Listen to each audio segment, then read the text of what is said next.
All right, we would like to call this meeting to order. At this time, we would ask that the city clerk do a roll call, please. Mayor Pro Tem Silva. Present. Mayor Villegas Walker. Here. Councilmember Cardenas. Present. Councilmember Sanders. Here. And Councilmember Jackson is absent. Okay, if you could all please stand for a Pledge of Allegiance and remain standing for our invocation. Ready, begin. I pledge allegiance to the flag of the United States of America and to the republic for which it stands, one nation, under God, indivisible, with liberty and justice for all. I will be providing the invocation for the evening.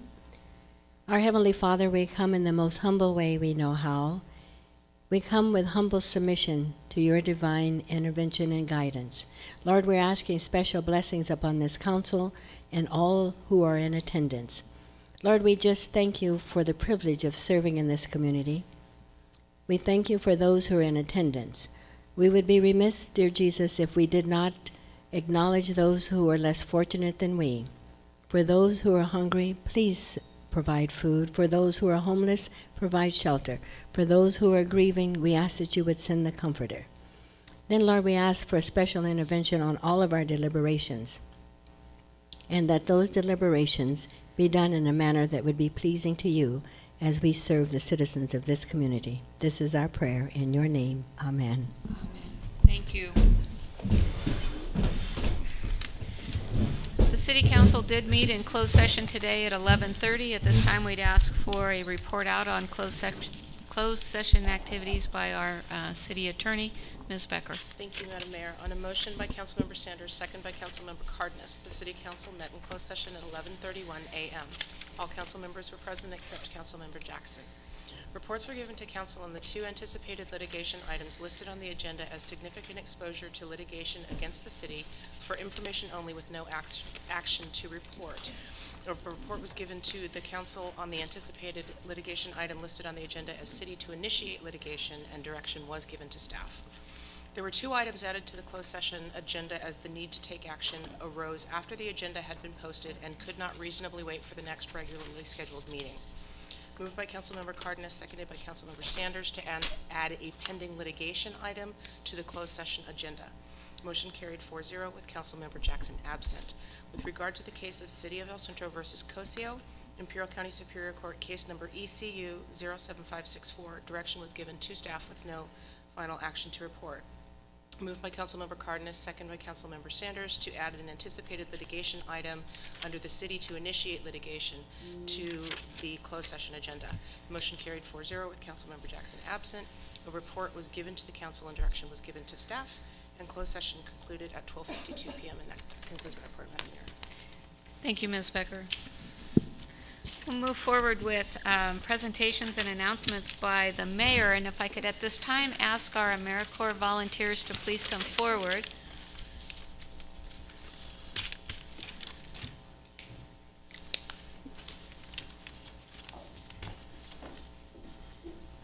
Thank you. Thank you all for being here. By way of background, April is recognized as a National Service Recognition, April 1st is recognized as a National Service Recognition Day, and we have a City of El Centro proclamation that we are going to present to our AmeriCorps volunteers. And I hope that this rings true for each and every one of you.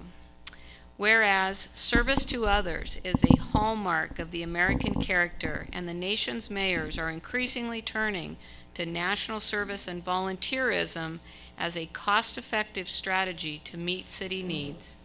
And whereas participants address the most pressing challenges facing our cities and nation, from educating students for jobs and supporting veterans and military families to providing health services and helping communities recover from natural disasters. And whereas national service expands economic opportunities by creating more sustainable, resilient communities and providing education, career skills, and leadership abilities for for those who serve. And whereas national service participants demonstrate commitment, dedication, and patriotism by making an intensive commitment to service, a commitment that remains with them in their future endeavors. Now therefore I, Cheryl Villegas Walker, Mayor of the City of El Centro, State of California, do hereby proclaim this day, April 1, 2014, as National Service Recognition Day in the City of El Centro. Thank you all.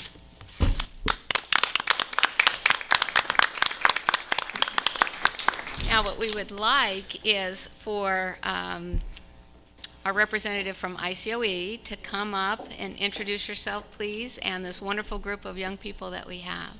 So my name is Miriam Dolopolsky. I'm the Director of Student Wellbeing and Family Resources for Imperial County Office of Education. AmeriCorps is, for Imperial County, it's considered Project Borderlands. AmeriCorps is our state-funded project.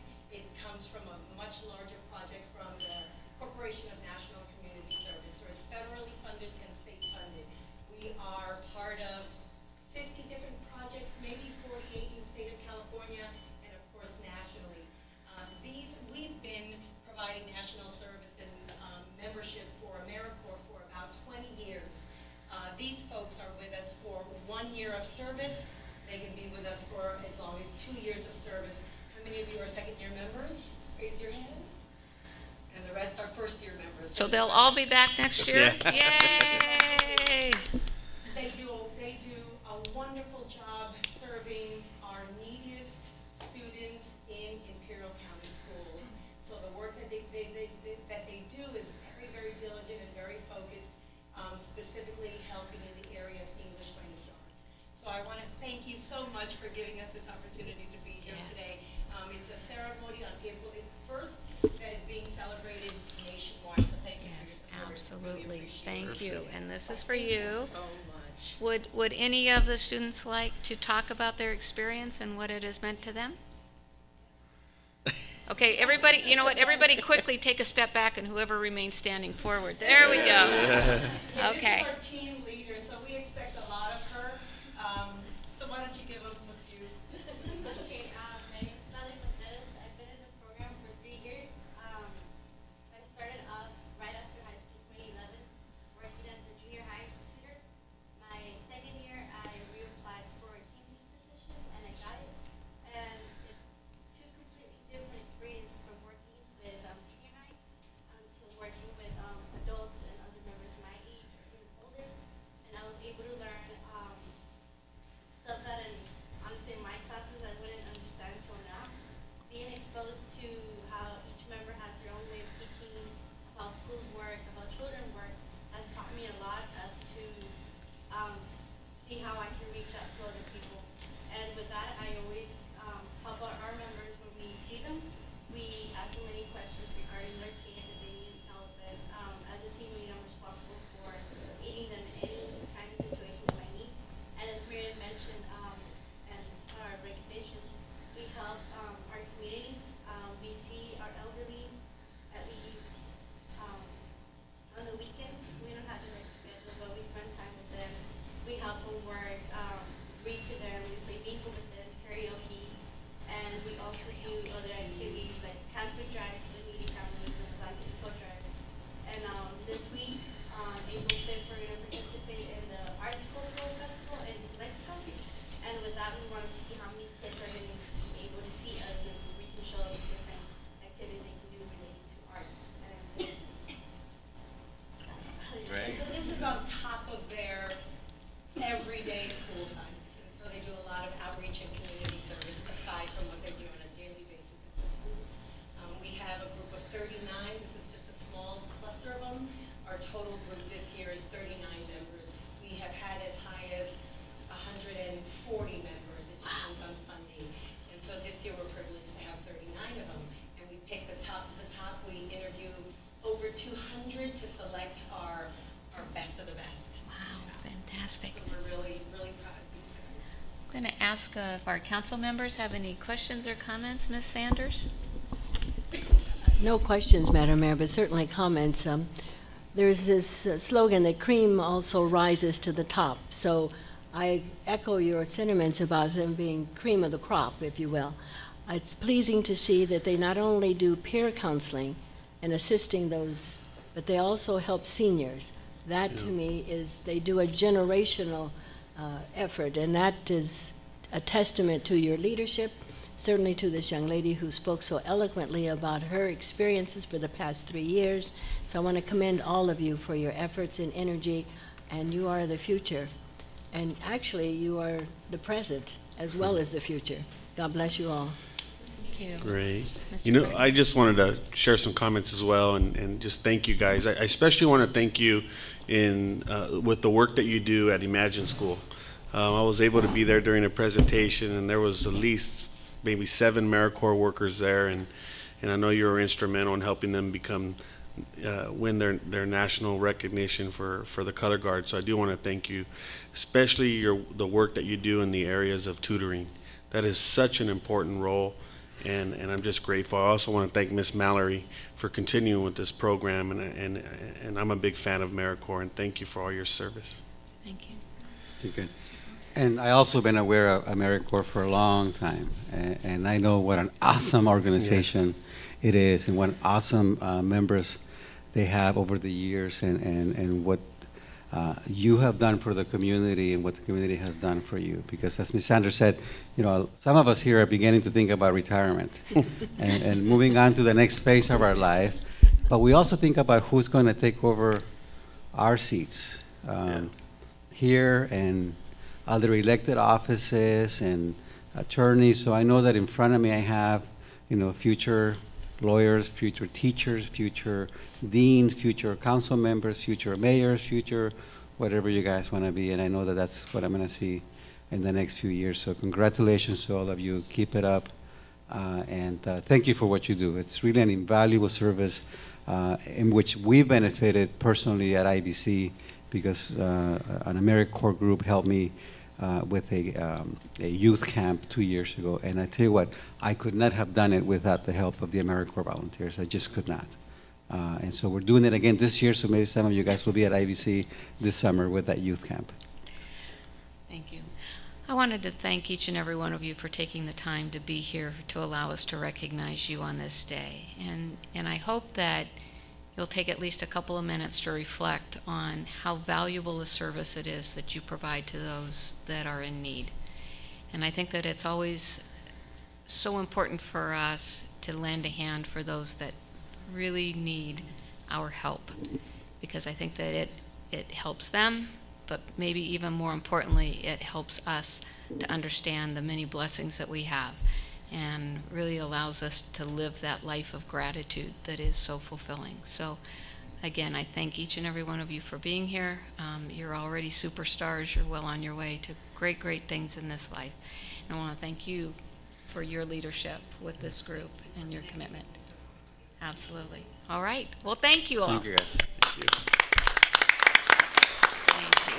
Awesome. Thank you, Marian. Good to see you again. Thank you. Great job. Good seeing you again. You're more than welcome. Next on our agenda, we have our monthly report by the El Centro Chamber of Commerce. And I believe our incoming president, Mr. David Tyler, will be presenting this evening. Mayor Walker, council members, thank you for having me. I'm here actually, with apologies, you get the third string. I'm not the incoming president, but it'll be another year down the road, perhaps. Incoming. Wow. Okay. Our president, Jaime Honnold, sent his regrets. He has a commitment in Yuma tonight and couldn't make it, and so he asked me to fill in for him. So I'm here to really tell you what the chamber's been up to for recently and into the future, and I really have 3 main items to tell you about.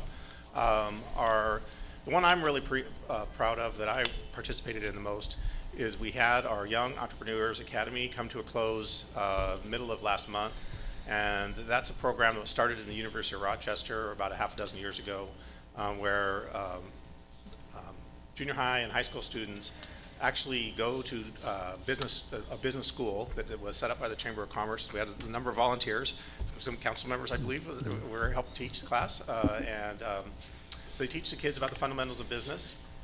bookkeeping, product planning, strategic planning, and then they actually have investors from the business community that invest in the projects. And then at the end of the program, the students make a presentation to the investor panel, and the investor panel allocates the funds that they've invested into each business, and then these students can actually go ahead and actually start their business and run a business. And so it's a really great learning experience. There is a winner that is picked from all of those, and he was a junior high student, and he was his business was to make T-shirts with a positive message on them and to sell those. And it was really, he just did a fantastic job. So he'll go on to the next level of the competition, which is in Texas, sometime in the next few months. He did an excellent job. The only regret I have about the YEA was at the finals, it turned out it happened to be on the same night as the city's Imagine Awards. So some of us that were involved in that had to miss the Imagine Awards. But we'll work on, it's our first year doing it, we'll work on those scheduling a little bit better next year. We've got a couple things going on in the chamber. We're, like you, we're getting some new furniture, and we're getting some new signage. We're waiting on the permit to put the sign up. I encourage you to come to our next mixer. It's April 17th. It's a new member mixer, so that you might get a chance to meet some of the new businesses that have started in the community over the past year that have joined the chamber. And that's at Desert Trails on the 17th of April. And then I would be remiss if I didn't thank the chamber again for its contribution for the upcoming SCORE IV 250, which is April 24th to 27th, which is a project that the chamber really has enjoyed working and getting off the ground. We'll see how that goes. I think it's going to be a great boon to the local economy to bring about 20,000 fans of SCORE racing. And so we really appreciate again and thank the chamber for its contribution that it made with a lot of the other businesses and organizations in the valley to help get the seed money going that was necessary to bring that to pass. So we're looking forward to having that in a few weeks. So that's our report. Great. Any questions for me? Thank you, Mr. Tyler. Anything for Mr. Tyler? No. Great. Okay. Thank you very much. Thank you very much. Thank you. Thank you. At this time, we'll move forward with a council chambers ADA remodel update by Mr. Jimmy Sanders. As you know, council, the task force was created to work with staff, primarily Grace Connor and our architect, on the council chamber renovation to make it completely ADA compliant, as well as to bring in some latest and greatest technology upgrades that are much needed. So without further ado, I'd ask Mr. Sanders to come up for the presentation. Thank you for the opportunity to present tonight, to give you an update, and also present the interior color finishes. So before we present the finishes, just a quick update. The project is progressing on schedule.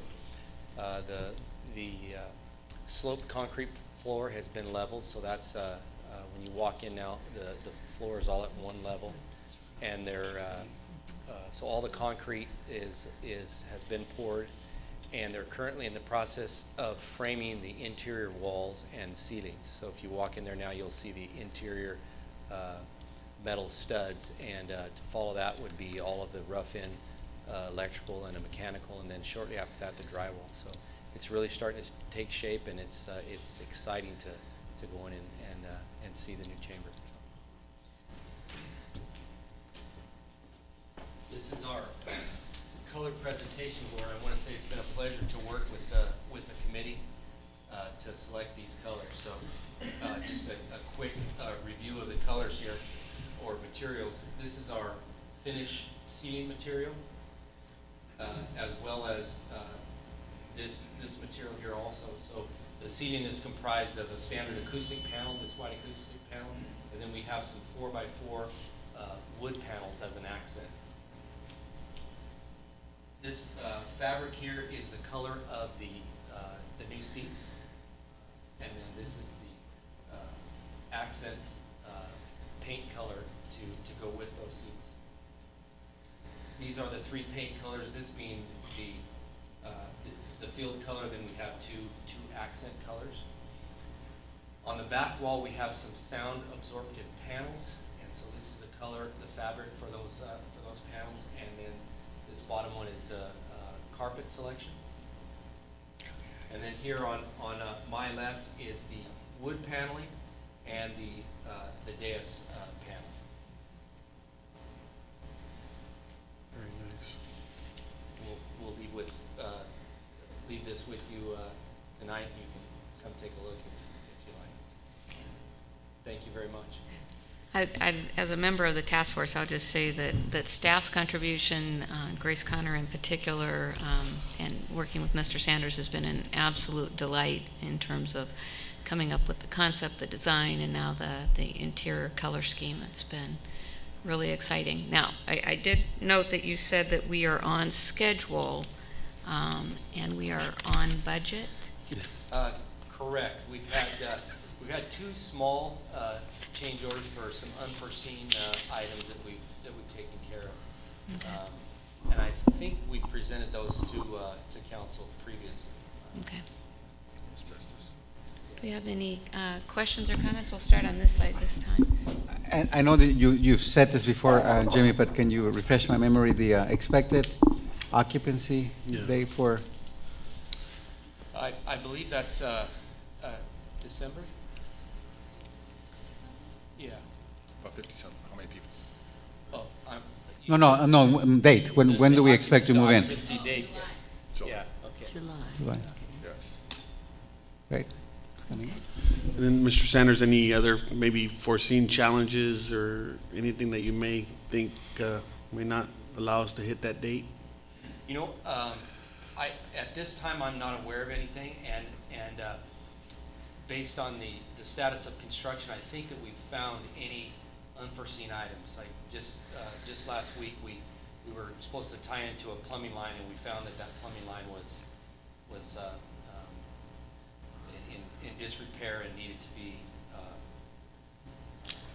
replaced all the way out to the sidewalk. So we've taken care of that. So all of those types of things we think we've found, and we're starting to install all the finishes now. And so I think we've taken care of any unforeseen items. Excellent work. I appreciate your professionalism. Ms. Sanders? You anticipate that we would be moving in around July, and then before that, you were going to give us some idea of the seating capacity, and that is? The seating capacity is 53. 53. Is that smaller than what we currently have? Yes, it is.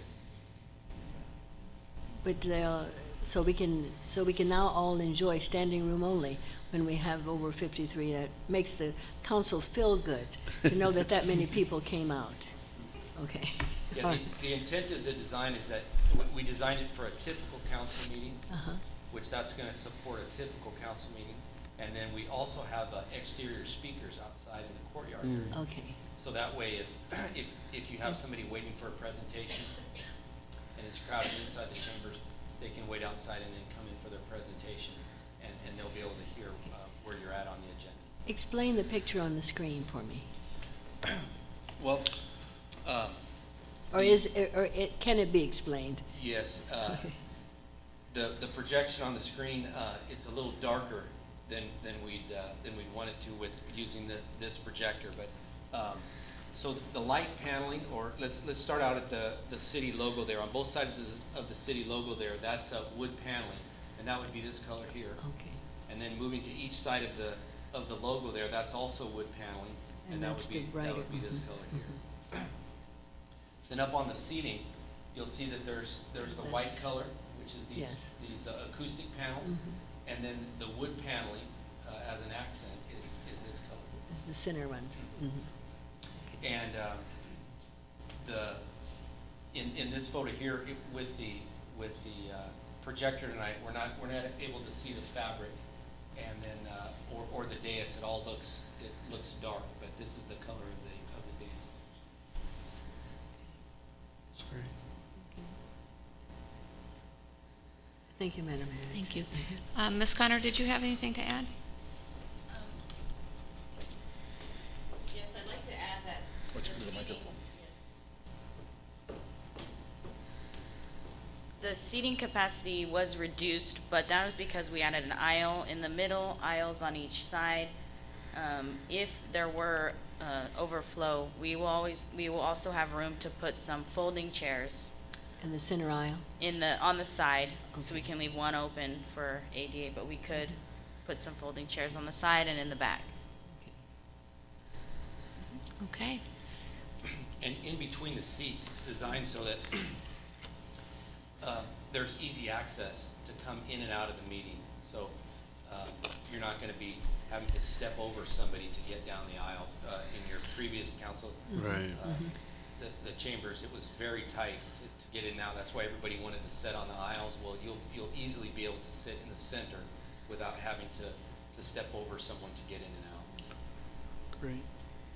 And the council, if you're sitting behind the dais and you just go right here to your right, there's a wall that'll lead you straight out the back or to the break room or an access that way as well. Okay. Very good. Thank you both for the update. Thank you. Okay. We do have one more public comment slip, and while it's not a scheduled public presentation, perhaps we just have the person come forward so they don't need to wait. Representing the MAG Coalition, Ms. Alonso Garza.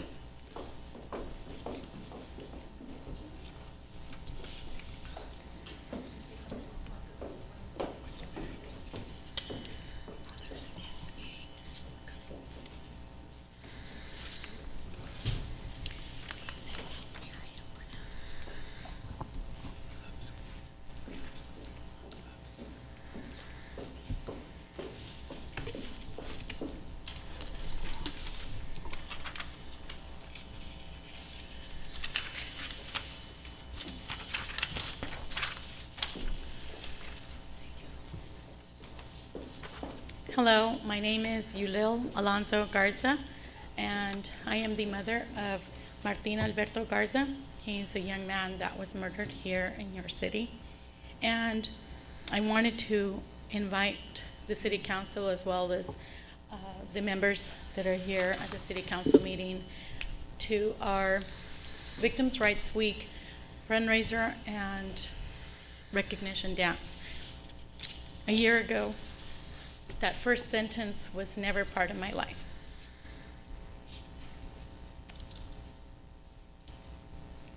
Now, it is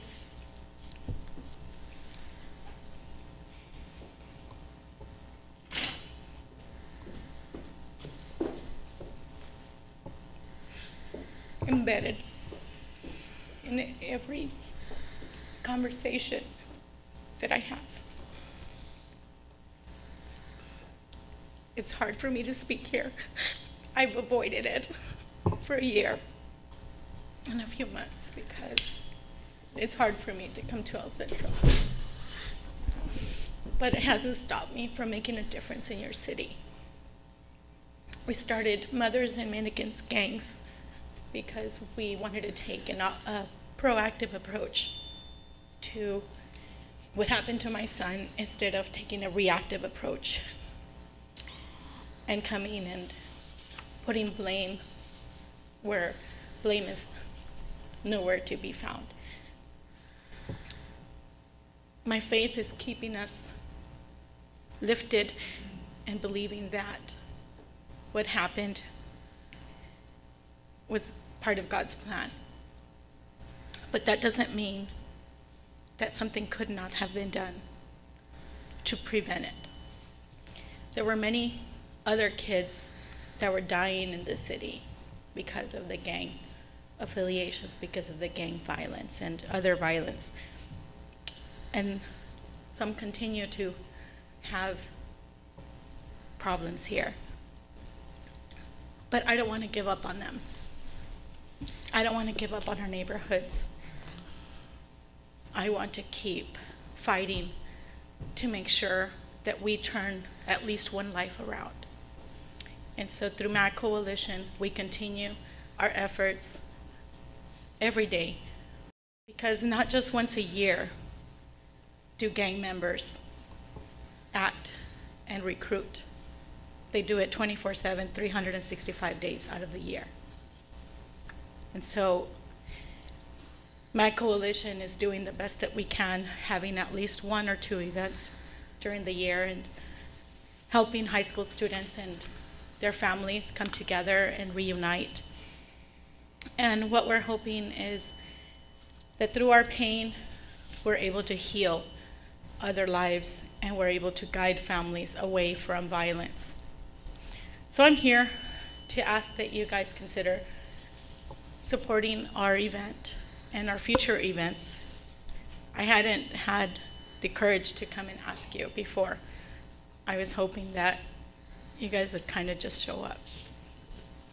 And maybe it was bad on, it was wrong on my behalf not to come forward.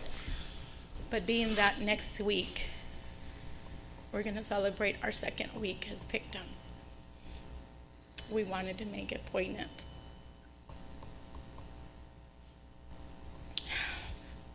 Move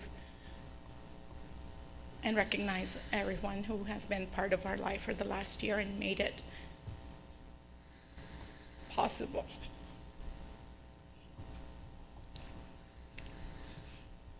To get up every morning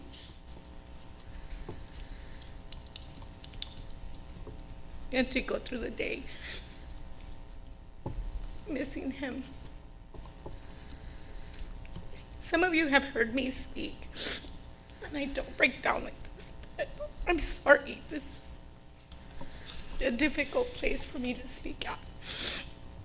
All that I ask is that you guys consider this. And while I know that, the renovation is needed, and I'm really happy about the new recreation center that you guys are creating, I hope that you guys take more time to reinvest, not just part of your budget, but also your time in MAG Coalition, because you guys are important and you guys are leading the way for the rest of us. And I thank you for your time, because I know there's no way that your time can be paid, because the most important thing a person can give you is their time.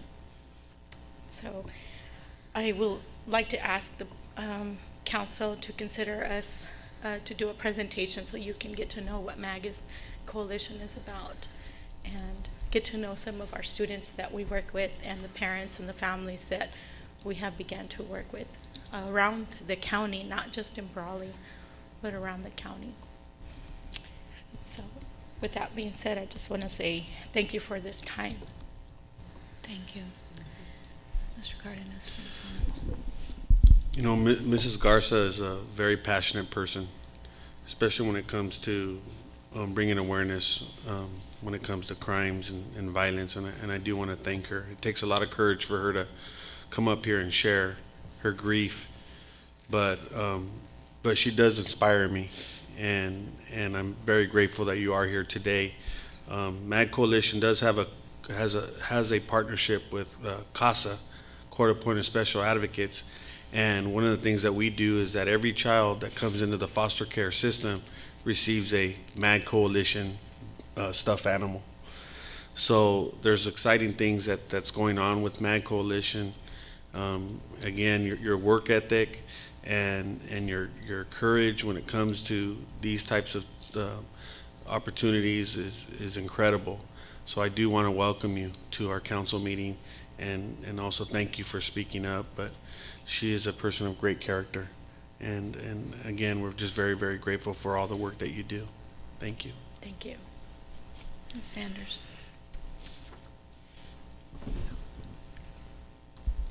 Mrs. Garza, thank you for developing the courage to come forward. I believe I can speak for my other 3 colleagues here tonight. There is a great deal of compassion that we have for you.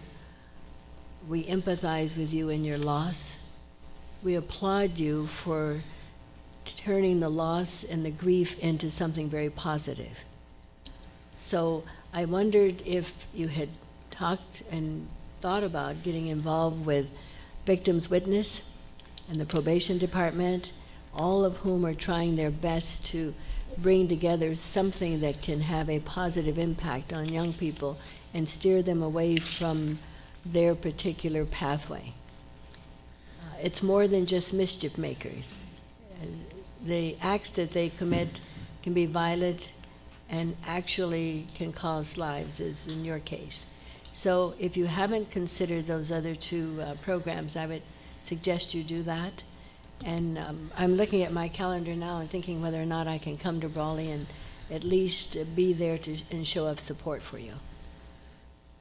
Thank you, Madam Mayor. Thank you. Thank you, Ms. Garza, and I also want to echo my colleagues' comments. I never met you, and it's the first time I see you and hear you, and I really have had such high level of admiration for you and for what you're doing in turning something that is so painful, imaginable for those of us that have not lived that, and turning that pain into something positive and something that will help the community and will help other people, other young people in the community, and that is just an admirable thing. That my thanks to you. Unfortunately, on April 11th, I'm scheduled to be out of town. I will not be there, but in future events, you can count on my presence there. So. Thank you. Well, thank you for being here. Takes an extraordinary amount of courage for you to face this and to be here with us. I understand that. You have nothing but my utmost admiration for someone that can take such a tragic circumstance and even get out of bed in the morning. And to put this together and to move forward to make such a positive impact is just heroic and remarkable. I sit as a member of the Juvenile Justice Commission, and I want to make sure that your efforts are recognized by the Commission. Every year you may be aware that we sponsor a youth summit where this is exactly the message that they need to hear. What a devastating impact gangs can have on their lives and the lives of their families. So I'm hoping that you will consider being part of our youth summit next year, and I will move that forward at our meeting on Monday. So thank you again for being here. Thank you. I have actually spoke at one of the meetings in the past when it first occurred, and I think it was my first time that I was able to speak with everyone. And I just want to thank you guys, and I hope it's just the initial partnership with the city of El Centro. I miss Spartan, but I'll always be here, and I just want to thank everyone for the time. And for anyone in the audience, if you're interested, you can always email me or call me. Thank you. Thank you. Thank you. Thank you.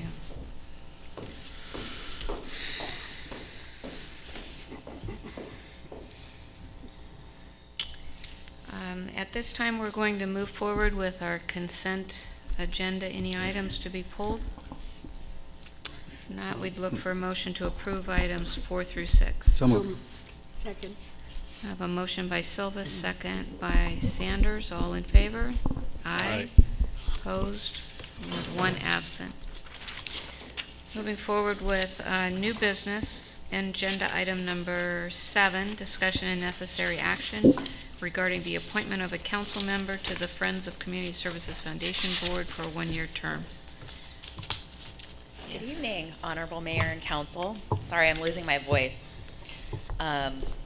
Before you this evening, we are moving forward with our Friends of Community Services Foundation, and the next step is to identify the 5 board members. We have 2 from the Community Services Commission and 2 from the Library Board that will be serving, and then we're asking for the additional member be from Council.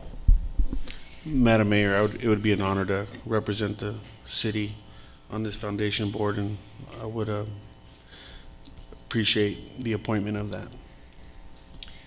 We have a motion. Do we have a second by, we have a motion by Cardenas, second by Silva. All in favor? Aye. Aye. Aye. We have 4 with 1 absent. I had a couple of quick Yeah, questions. absolutely. Have we filed the paperwork Yes. to become a 501c3? We have. Yes, and I got an email from Laurel Hyde, our outside attorney that's helping Yes. me with this, and she's been asking me who all of our members are so she can file it back in time with the state to give them all the information that they need. So she's already heard back. We've already been incorporated, but we need to give her some extra details, and she's finalizing our bylaws and all of that good stuff so that we can actually get our 501c3. At which time we can start accepting donations and, okay. So do you have a basic scope of an initial work plan for the foundation?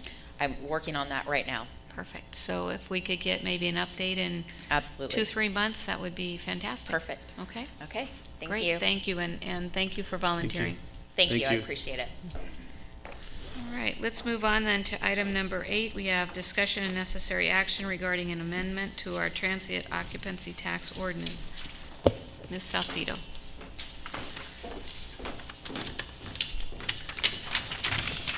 Good evening, Madam Mayor and council members. Before you, you have, we're asking for your review and approval of the ordinance to the transient occupancy tax. The changes being made are 4. The main one being the addition of an administrative subpoena process within the ordinance, which this administrative subpoena process came about as a result of a case that was issued and published in December of 2013, and it basically it has to be a subpoena. It calls for a subpoena process which has to be issued prior to any tax charged to hotel owners who refuse to provide access to their records. Some other changes that we made, we added a language that exempts a federal employee from TOT tax. We added language to that will provide more detail as to what type of information is required to be maintained by the hotel owners for an audit, for a review of their records. And those were the main ones. Oh, and we added his or her designee to every section, every sentence that called for the finance director to do this with regards to a TOT audit and so on. We added that, or his or her designee. Yes. Okay, very good. We'll see if there's any questions for our finance director. Madam Mayor, I have a question, and help me, Ms. Salcido. The reason for the exemption for federal employees? We also asked that from our attorney, and that is by law. There is a case, California Credit Union League against versus City of Anaheim, that calls for an exemption for a federal employee. I think for clarification, that is in the operation of their duties that they're staying at that hotel, not just. Right, Okay. right. All right. Say that again for me. So In operation of their duties. of their It's where duties, will yes.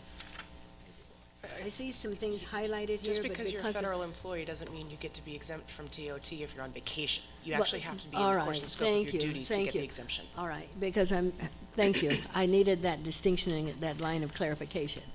Okay, thank you. No That's questions. no further question. Okay, if there's no further questions, we'd look for approval of ordinance number 14-08, an ordinance of the City Council of the City of El Centro amending sections 25-59, 25-61, 25-62, 25-63, 25-64, 25-66, 25-67, and 25-69 of Chapter 25, Article 4 of the City Code relating to transient occupancy tax. We would waive reading and approve as a first reading and direct staff to schedule a second reading and adoption of the ordinance for the April 15, 2014 regular City Council agenda. So moved. Second. A motion by Cardenas, second by Sanders. All in favor? Aye. Aye. Opposed? Now 4 with 1 absent. Thank you, Ms. Salcido. We'll move on to item number 9, discussion and necessary action regarding district election elections and the mayor position. This is our charter task force members, council members Sanders and Cardenas. Madam Mayor, I want to thank Grace Connor and the city manager who worked with us on this issue. This was something that came forth as we were beginning our charter city concept some number of years ago, and at that point in time, you may recall that we were going to look at it in 5 years. So the 5 years have come about. Mr. Cardenas and I reviewed that, and several criteria that we looked at to have us believe that it is not quite time to move in that direction. One was the growth patterns, and then also the population. We found that their housing stock and the growth of housing in the eastern quadrant of our city was not significant. The housing and growth patterns in the northwestern sector is robust. The housing growth in our northern section is predominantly small compared to retail and businesses. Therefore, and our population has not reached that 50,000 mark yet. Therefore, it is our recommendation at this point that we remain status quo, and then we look at this in another 5 years. And I will turn to Mr. Cardenas and ask him to add any additional points that I may have left out. No, you actually did a great job in summarizing our decision, but I also wanted to share that the fact that we're remaining status quo and the way we're conducting business is efficient. And the testament to that is all the growth and the excitement that we have going on in our city. So again, I'm grateful I was a part of this task force, and again, our recommendation is that we remain status quo. And I want to thank Ms. Sanders for her leadership, as well as Grace Connor for her help as well. So thank you very much. No. Are there any questions for us, Madam? I had a couple of comments and a question. I know that with respect to district elections, in a city our size, I've not been in favor of that. I know that at one point in time, we actually could have had a block party and 3 members of the existing city council, we could have all come together at once. I live like a few doors down from Ray Castillo, Larry Grogan, Rosanna Bayonne-Moore, so that wouldn't have worked well for the district elections. I think that cities are sometimes moving towards district elections, or more often than not, either sued or threatened with a lawsuit to move to district elections if there's a group that feels that the diversity is lacking. And I think that I am pleased to say that I believe that diversity is one of the strongest hallmarks of our council, and has been for a long time.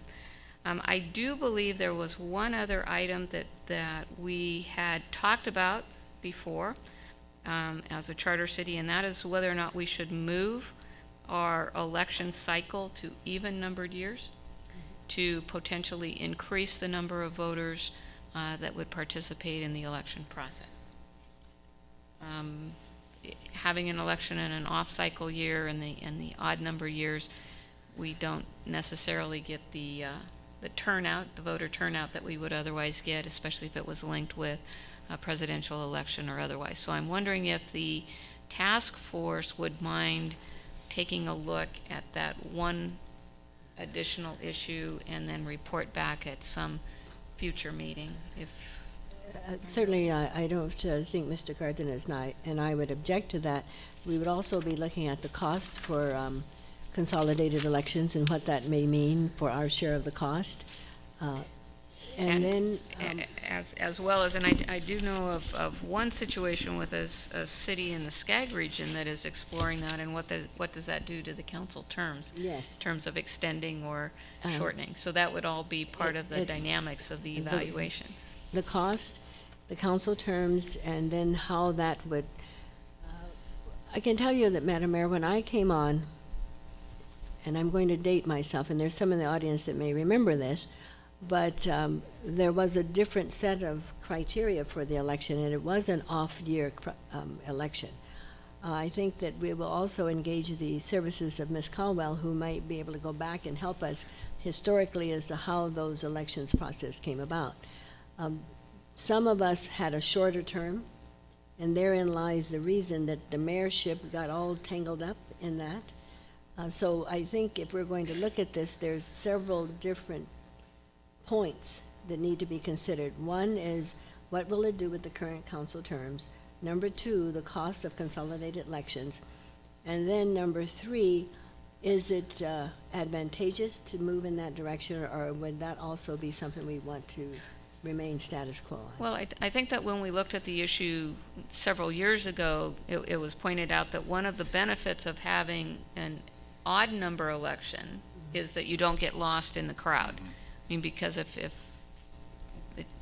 you can spotlight and highlight the differences with regard to your council race as opposed to getting lost in the noise with so many other things going on. So there's going to be pluses and minuses on moving or staying or whatever. So if you wouldn't mind just moving forward with that, that would be great. I think we should be able to do that. Mr. Duran, do you think we could do this in a month or 2 months? Yes, Ms. Conrad, and now we'll just have to do the separate report and come back with you. And also, both directions, if you stay the same. And in my career, I have done that with the city where we had to have a special ordinance, a special election, where people ran on 3-year terms once, or 5-year. Typically what it is, usually had a shortened election cycle, got everybody on the right schedule. But it can go either way, because we're a charter city. You can go for a 5-year or a 3-year. You have to decide. But it is doable. And by the way, getting voter turnout and getting engagement is always a challenge. Absolutely. You can have voter turnout and no engagement. Well, exactly. And I think that there will be some positives, some negatives, but I think finding a mechanism to increase voter participation. It's sad when, so many people choose to stay home. And I think, as I recall in your election, Madam Mayor, the El Centro Elementary School District, who has the same elections as our cycle, did not have an election because people ran unopposed. So I think we were the only election on the ballot. And, so it wasn't juicy for people. And so I think it's very much worth a review and see what options might be available. And if it's not the election cycle, then to Mr. Silva's point, what is it that we can do to increase public participation, or do we just succumb to apathy and say, okay, well, it is what it is? I'm so happy to hear you say you want to increase participation when we see across our nation there are those who are trying to block it, voting opportunities. So I'm glad to see that we're at least looking at ways to try to encourage voters to come out and get engaged in their community, and then select the individuals the individuals that will serve them. One of the things that cities are looking to do is move to an all mail-in ballot. And in that regard, have they seen voter participation increase or not? And I believe that in our election, it was about a 70% absentee ballot turnout. And so mail-in is becoming more and more popular. So if we can maybe cater or begin to see trends there, or understand those trends, I think it'd be important to make it more convenient for folks. We didn't have a debate either, right? No. We didn't have a single forum during our election. Nope. Yeah, so I think there's some things that we could do to maybe liven it up a bit if we don't want to move to the even number election. Well, Okay. Mail-in ballots, Madam Mayor, was designed in the beginning because some of the larger cities, individuals were working well outside of those boundaries and where they lived, and you had to vote where you live. Therefore, they had to use the mail-in, and we used to say you're voting at home, voting at the dining room table or the kitchen table. So mail-in ballots has become an area of convenience, and not only for those who are in the workforce, but also for seniors. And so that may have some traction. Okay. Excellent. I have no qualms with the task force report and recommendations presented thus far. So thank you. We're good to go. Thank you very much for your service on that. Okay, we are going to move on to department reports number 10. This is a technology update report from our various city departments. First up, Spectrum Advertising on my handy-dandy list here. Mayor, before we start, Yes. a little bit of why we're doing this. we're doing a review, when we review things that happen in council meetings and our other information we put out, we came to, at least I became aware that I don't think we've explained well enough over time the work that you've authorized, and it's cumulative on how we do technology upgrades. And so I went to our staff and let's take a look at this, and there was so much that we arranged for a series of short presentations, but a series of them. So you'll see 2 to 3 of these between now and the end of the fiscal year of things that are going on that you've authorized that have been implemented and are working. We've done a lot, and we just have not talked about it much. We're just doing it. I think this is particularly timely in light of the comments made here as we come into the next budget cycle that, man, we need to do more with technology. So, and with that, good timing. Okay, that is good timing. Rob Zimmer from Spectrum Advertising in El Centro. I was asked by Grace, who was asked by Ruben, to come up and just give an update on what we've done and what the city's done, and I'm very proud of this city. That's why I decided to come do this myself. The city makes me very proud. You guys should be very proud. I'm working with other cities. I work out of town. I've been doing a lot of work up in San Diego, and I could tell you, you guys are above the average city as far as technology. And you never know. You had me thinking about the mail-in ballots. There might be a way of doing it to where you can do it where it can't be cheated or anything. There might be a way to do it electronically too. So there is a possibility. I will research that with all my spare time. Anyway, this is what we do, and my guys put this together.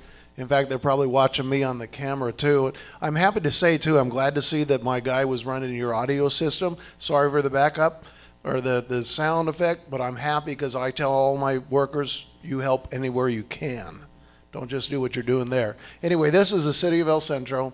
We're directed very well by Grace, and we came up with the new colors, new things that are happening with it. We have the website. The website is being clicked on quite a bit. We have actually each department, which I'm very proud to say, I think we have 9 of them. The departments have they could do their own work on it. So they update it. It's very modern because they tell you what's going on a daily basis. It's always going. What we have on here too is we have the video player. On the video player, we have the latest and greatest things that are happening in the city. We get a lot of people that are looking at those. We have numbers on those and how many people, and they actually watch it for a long time. We actually can count how long they are engaged with watching the stories. It's kind of Big Brother, but it's in a good hands at least. We also have, you're on Facebook, Twitter, YouTube. The neat thing about it, in fact, you're going to probably get a big influx as we realize we're behind on getting a lot of these stories on YouTube. And now we are, with a click of a button, we can put them on. So I hope I didn't create too big of a YouTube thing. But one thing about it also, we're good at doing all kinds of things. Grace is, and her staff, I hope I'm not talking for you, Grace, but she's really big into the Facebook and getting everything on there. The Twitter, I mean, come on, that's as modern. I don't even Twitter, but it's pretty big. But it's big with a lot of people. And then YouTube, which is really nice. But if you notice, a lot of the stories we do for you guys go onto YouTube, and YouTube is very powerful. You know, me as an older guy, I don't. You know, my daughter watches that, but a lot of people do, and this puts us on the map. This is like an advertisement for you to want to move businesses here, or live here, or start teaching here, or do whatever. So these are the things. We have a calendar now on here, and the calendars are actually done through per department, so they can say what's going on. And that's really neat. It's very interactive. It very much shows you what the city's doing. You're doing a lot, too. I can tell you that. There's a list of the departments that have, what they can do is they can actually individually, and that means you're getting some pretty good work out of your workers because they're keeping this going. It's not us. We just enable them. We put it together through our system, and then they do it. We actually have this thing is ADA compliant. We did that for you guys, and you guys paid for it. It wasn't as bad as I thought it was going to be. But it's interesting how ADA works. We actually have to describe what the picture they're looking at. So in case a blind person's watching your, or researching your, that was a bad word, your website, they know what they should be feeling or seeing. And so we really, it's ADA, and that's above a lot of areas. It's interesting how many other clients of mine I ended up preaching the ADA. I said, in fact, I just told one yesterday. It was a bank. I said, you guys need to be ADA. You really do. It's important. Anyway, so we have all that. It was all up to date. This is our CMS system. This is what the actual department heads are doing. They can go in per page. They can decide what they're putting in. And it works a lot like Microsoft Word. So you don't have to be an expert.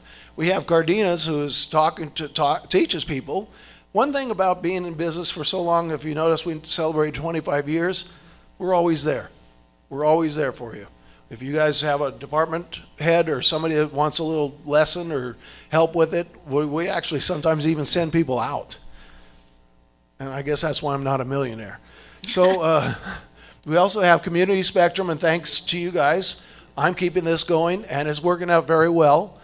If you notice on our Community Spectrum newsletter, I'm sure you guys have received it, we're doing more in San Diego now, too. They like what they see down here. And the cities up like what they see down here. And I'm trying to tell them that we need to all work as a region. Kind of like we're related to Mexicali. We're related to San Diego. We're related to East San Diego, definitely. So that's what I'm trying to do. I'm always promoting on that. Anyway, so we have pictures of, we have all these stories of things that are happening that we have on there. If you haven't been there, go on there. We went on here and searched on Centro, and all kinds of things came up. This guy right here is Roger Norman. He's the guy bringing down the Baja race. Right. And I wanted to tell you, this guy calls me all the time. I don't know where it came from, but he's really excited about bringing this down here. And you guys, I'm very proud of you guys for putting the money up to at least the seed money. I'm working hard making sure it's spent well, and it is. And this is going to get us put on the map. Hopefully this will work. Hopefully you won't have to chip in again is my goal. Just have it work on itself. If it works like I think it will, it will. And then we're known on the map. And see, there's the technology. Sorry, Grace, for going away from technology too much. Anyway, then we have the public spectrum, which is where your meetings are held. You guys see this. What we do with the public spectrum is we have, if you ever want to go live, which we're thinking about doing Calexico as a pay-per-view. Anyway, yeah, no kidding. That was a, don't look at the video. Anyway, so... Anyway, so we also have that where it's synced to the agenda, which is really neat. I did that, and I noticed you had the young people up here, and you're talking about getting them involved more. That's why I worked on this. This is why actually I was ahead of most people. I did this back in 2005, I think it was, and I'm trying to get younger people involved with what you guys are doing. So I want them to go on there, and of course my teenage daughter yelled at me for not inventing this while she was still in school, because now she's a 20-something, and she'd be more interested in it. But also we do newsletters. The newsletters are digital, so we could email them. They're also, we can mail them the regular snail mail way. Some of us like to just grab it and look at it and read it, and we have that too. That's what goes out. And then we have the e-flyers, which is good for communicating with your constituents, with the public, which I really like. There's a lot of good things. And when I see other cities, I'm telling you, you're ahead. You're ahead. And I'm talking big cities, not just here. They're pretty good down here, but I'm talking about San Diego in there. Anyway, so the Imagine Awards, I like showing this because this is called we call it a WAF, which is a Web Advanced Form. What we did is we put this together. These forms, which helps participation, it allows people to fill it out online. If you remember the old website, you used to have to go click on it, see it as a PDF, print it out, fill it out, fax it in. Now these things can be put online, and they can be filled out online and submitted online. So you're saving all kinds of time and increasing participation. And that's why I think the Imagine Awards, I got to thank Deborah. What an incredible event, you guys. I get a lot of kudos in other areas too for that.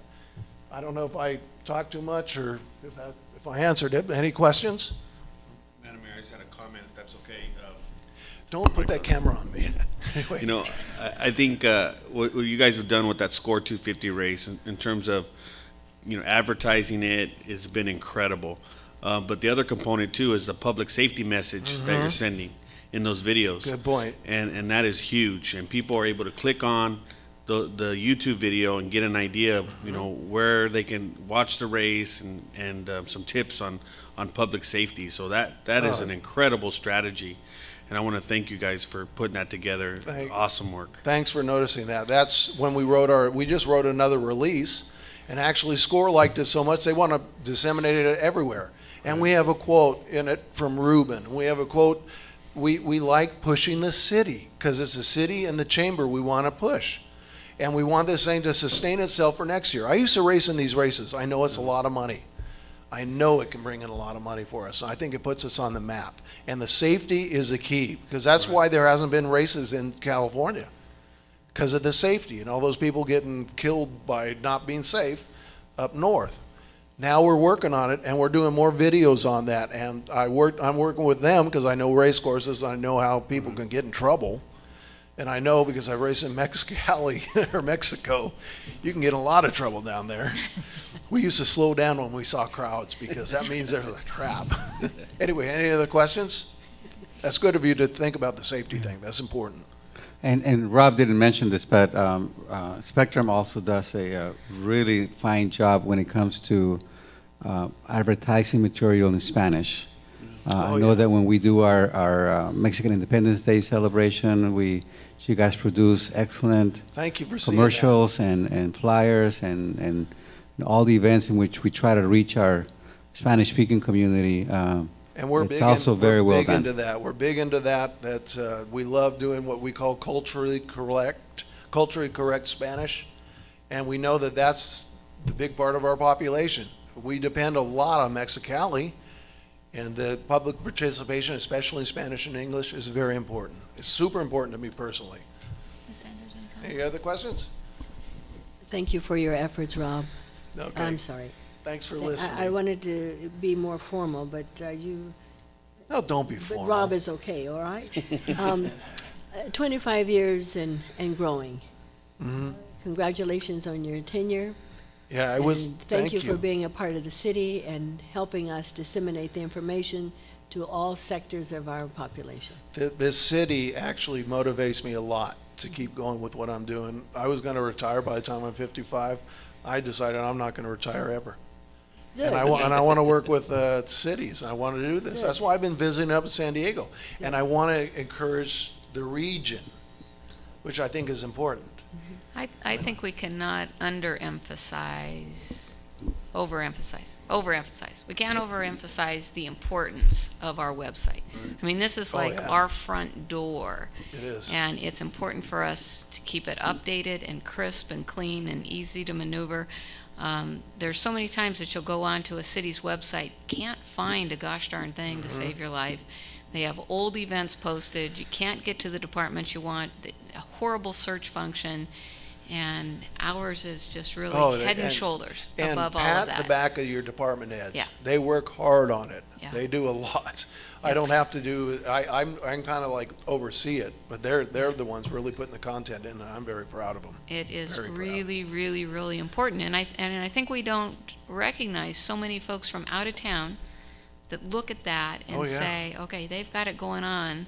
That's someplace that I need to research further. And in the big picture, it's an inexpensive way of marketing and advertising, and it's really good. And that's the way. It's not the future.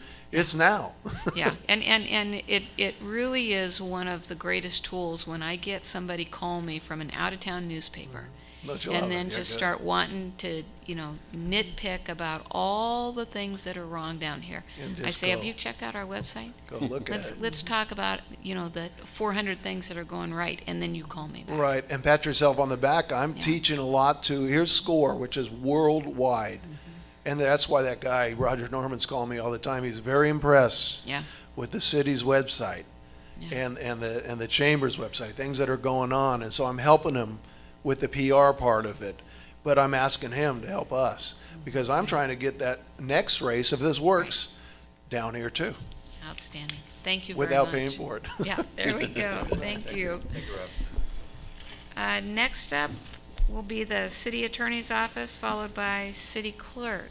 Ms. Becker? That's a really hard act to follow. I have to know. tell you. Since my office doesn't really have a lot of interaction with the public, I don't really have a whole lot to share. I did give you a handout. Right. We do have two things that we have phones and email and stuff, but there are two programs that we have in the office that we rely on pretty heavily.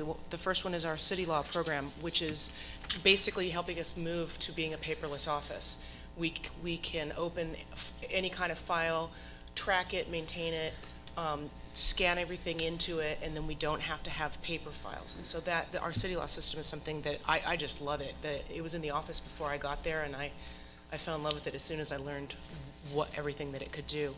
And then we also have our legal research subscription with LexisNexis, and that allows us to stay up to date, do the legal research, to find out what we do need to put into the ordinance and what we don't need to put in the ordinance, what the better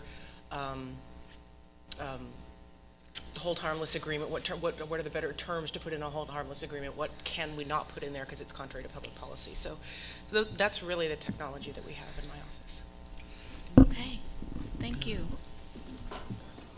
I just wanted to, if I could, and I don't know from a legal standpoint, I know record retention is huge, but, I would encourage too that we maybe look at technology, and whether it's scanning them and putting them in the PDF files instead of having hard copies of storage.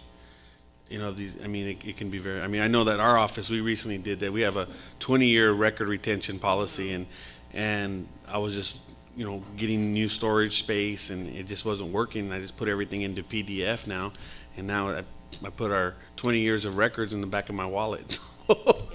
But I don't know if there's areas there that can have a fiscal impact in terms of saving money and space. Well, I'll give you an example about our city law. So I got a phone call today from someone who was interested in developing the Santa Fe subdivision, and so I was just able to instantly call up what the bond amount was that we recovered, what the just anything, because it was all right there in that file that I had in my city law. So I didn't have to say, hold on, let me go pull a file so I can tell you what the status is. I was just able to pull it up on the computer and let the developer know what he wanted to know. That's great. Wonderful. All right, we have the city clerk's office and then community development.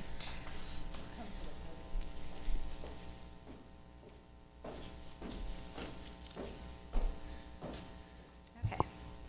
First of all, our agendas. Our agendas are posted on our website.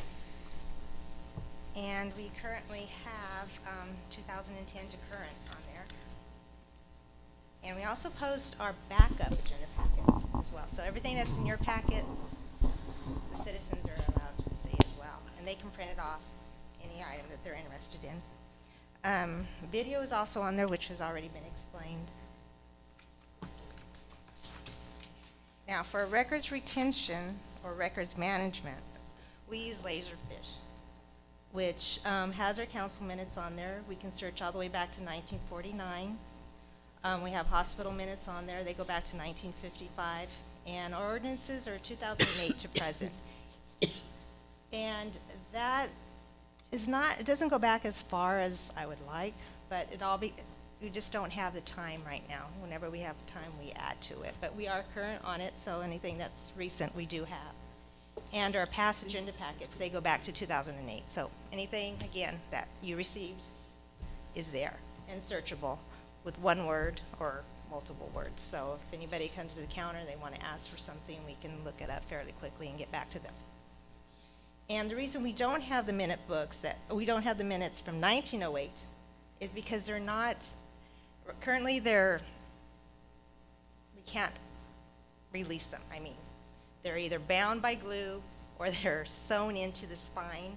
So we don't want to destroy the book. So we're going to have them professionally preserved, and then they'll be able to be scanned into Laserfish. So soon we'll be able to go back to 1908 and view. Our municipal code is online. People can search our ordinances that are online, and they can download any ordinance that's available there. We use Doodle, which is when we have we're polling council for a meeting. We have a couple dates. and times, and we find out which one's more convenient for the council members. We use Hightail whenever we email large packages out.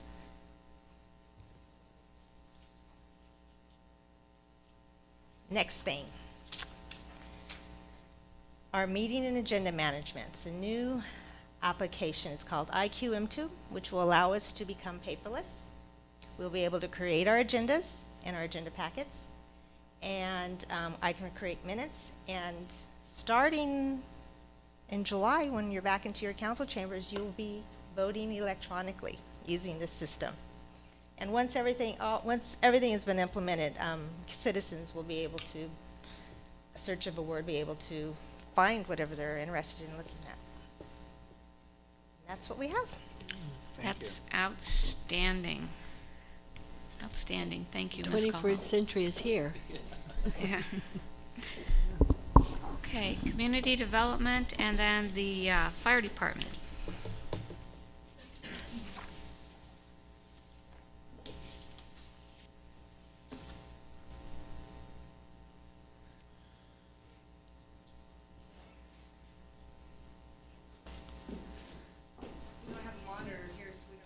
Oh.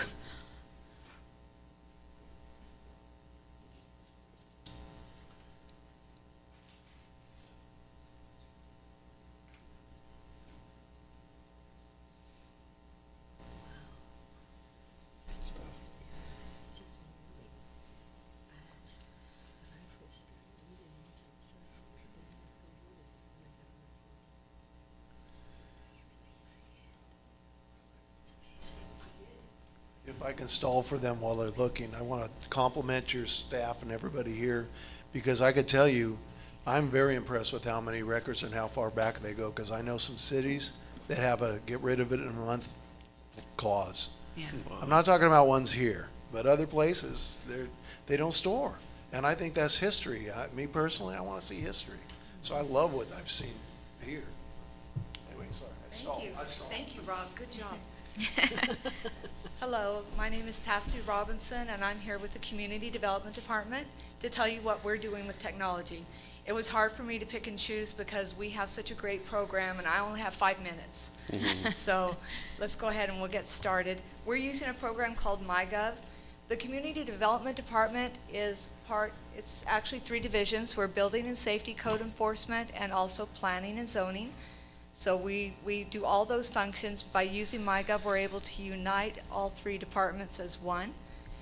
We go ahead and, with the building department, we do code enforcement for buildings, we issue permits, we route plans, we do plan reviews. Everything is on the web, so if I send plans to engineering, they can give me their responses, their approvals, or comments online.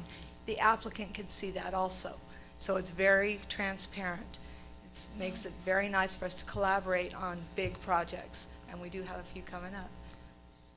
Since everything is linked by address, when I put in an address for a permit, if they have an active code enforcement case, I know about it right away. Great. If they're trying to fix something that maybe, code enforcement needs to talk to them about, I know. We also have the ability of, we've started linking all the planning projects. So when we have a project come up, I know all the comments. I know all the conditions that planning has put on that project, and it's all there, and so does the applicant. They're able to access this also. We've created workflows for each case type, and we actually have an interface where our citizens can submit online code enforcement complaints. They can do it from their phone, their smartphone. These are actual screenshots. It's a little tiny, but you can still see. They can pick whatever type of complaint they want, and then it goes into the next screen, and they can decide. We have graffiti, we have housing complaints, we have all kinds of complaints in there. The interesting thing is, Grace put the code enforcement button live today on our website. I already had a complaint at 4:20. How did that happen? It's amazing. It's amazing, yes. Somebody was watching and they paid attention. I was like, yeah. Citizens can approximate the address, so if they don't know the address of the person or what they see, they can just tell us, 5th and State, whatever. We'll go out there, we'll investigate. They can input specific directions. They can put in details. We do require their contact information because sometimes we need to contact them and say, you know what, we couldn't find it, or thank you very much. And this would be a nice way to get citizen interaction, is maybe at some point have an award for somebody who is actually helping with the blight, you know, the legitimate calls, obviously. This information is confidential. It is not available to anyone but staff. So there's no way anyone can ever see that. By putting in a legitimate address, they're able to log in and check their case status. So they don't have to call us and have us go, oh, let me look, I don't know. We have the ability to automatically produce custom notification letters, and this actually happens. The code enforcement officer is out in the field. She sees something happening right there. She gets on our iPad, she starts the case, she sends it in, it lands on my desk or staff's desk. We're able to process the letter and mail it out, the violation letter, before the code enforcement officer even comes back in. Wow. So, and that's a lot of fun. I enjoy that. Like I said, we started tracking all planning and zoning projects. This includes everything: site plan reviews, CUPs, change of zones. What we're doing is we're also scanning past projects, things that maybe didn't happen when we thought we were going to, but there's still a possibility. So we have all that information available for everyone. We can look at it. No more hunting through boxes. And that's been a big job that we've been working on that. We have an online action center, which enables our citizens to search our knowledge base to answer common questions. And what I did for the building division is I just went and found frequently asked questions from other cities. If it pertained to us, yay, that's mine. And I put it in our knowledge base. We can do that for every department in the city. It's very simple to do, and it's very easy to update, and I find they're helpful. I use frequently asked questions all the time when I'm searching something online. Right now, we just have a few departments. They could submit an inquiry to a specific division, so they choose their category, choose what it is they want to ask a question about. I find that out-of-town contractors use this a lot. The developers, I get questions from them all the time. The MyGov software will auto-route the request to the right person. So if I put in, you know, planning, it's going to go directly to a planner. So none of this, not my department stuff that we hear a lot. Our next project in the future will be the contractor interface. And with that, contractors can log in, they can submit some permits, they can also estimate their fees, which I find is a wonderful tool. Say you have a developer, he wants to build a 72-room hotel. He can, by answering a few questions, he can estimate his fees. Everything except sewer and water capacity fees we can estimate. And I've had developers call me just to tell me thank you. And by the way, would you call City of San Diego and tell them to get this tool? You know, literally, they love it. We would like to add the rest of our departments to our online action center, where citizens can research information before they pick up the phone. You know, sometimes maybe they don't want to make that call, or they're looking for something, they don't want anybody to know who they are. They can look it up. They can and they can also ask questions, and they can make suggestions, which I love, suggestion boxes. And that's about it for me. Any questions? Outstanding. Questions? You know, my comment is that we need to continue to overshare this. This is a huge best practice here. And I mean, if we can get Spectrum even to do a video on it and just share and say, hey, this is exciting stuff. Oh, I mean, this needs to be highlighted, and I think it's a model that other cities can follow. I guess the most important thing is, you know, in terms of business, a lot of the research is done at night. So a lot of times they have access to this at night, and they don't have to wait for, you know, the office to be open from 8 to 5. So this is huge. I'm so glad our city, especially in the areas of planning, is going down this direction, and this is a highlight. So again, just incredible work. Great job. Mayor, if I may, this is the Cadillac program. Why don't you tell them the price of this Cadillac? We pay $2,250 a month for all of this functionality. We have unlimited users, and we are able to do so much more than we were able to use. Plus, it's good on any platform. If you have a device that gets the internet, guess what? You can use it. Whereas before, the term Cadillac, because usually you think, what is a couple $100,000 project? No, it is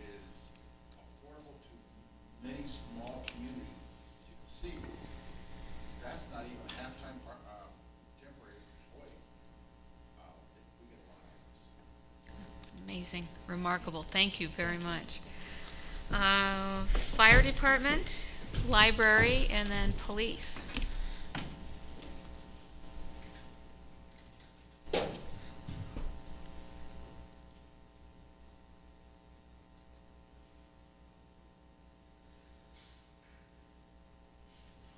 We're doing a presentation on technology, and we're all kind of fumbling with the tools. Like, how do I get this thing up? We were instructed to be brief, and I kind of held to that. So we're going to talk about a few things. My presentation is focused on emergency response tools. We do have some, I appreciate what community development is doing. They brought me in kind of early and showed me the capabilities of the system, and it's wonderful because now I can just make a phone call. See what's going on at this address. So it is actually helping us interdepartment-wise.